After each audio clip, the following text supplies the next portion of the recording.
you are. You're here and we're here. Just so thrilled that the documentary brings back that message around not only Ernie as the incredible man he was, but also the message behind his work, which is just, you can create something out of nothing.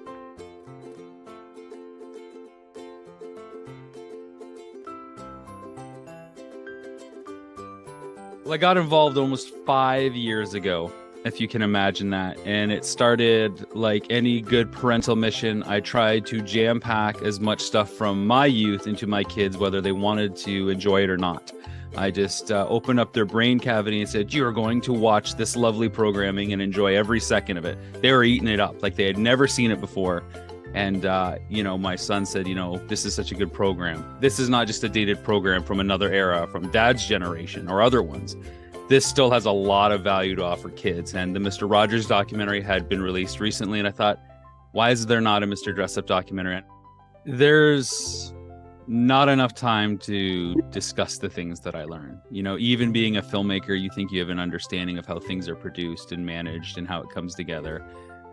All that stuff we could talk about, how wondrous it was, how they continued a format and a style of producing TV well beyond its years. But what really strikes me, if we want to get real for a second, was as much as this was a kid's show on the surface and made for kids to feel safe and feel loved by everybody, watching it with my kids, it became much more about, wow, I'm still learning from Mr. Dressup, but now as a parent. Ernie was great, though. Like on tour,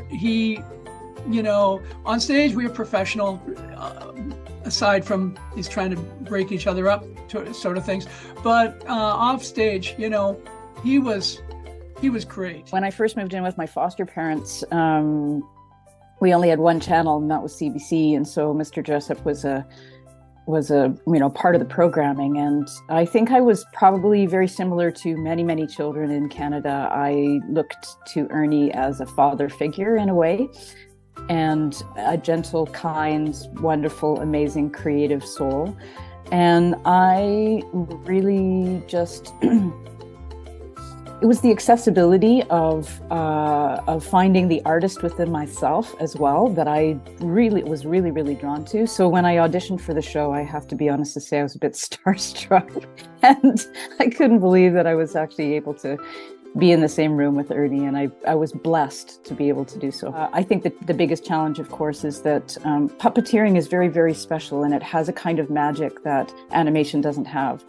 But if you're a producer, it's cheaper to do animation. And so because of the programs that have developed, it's, we slid very quickly into primarily animated programming. And it takes out the human quality. It takes out there's a different kind of magic that puppeteering brings that you can't achieve in animation.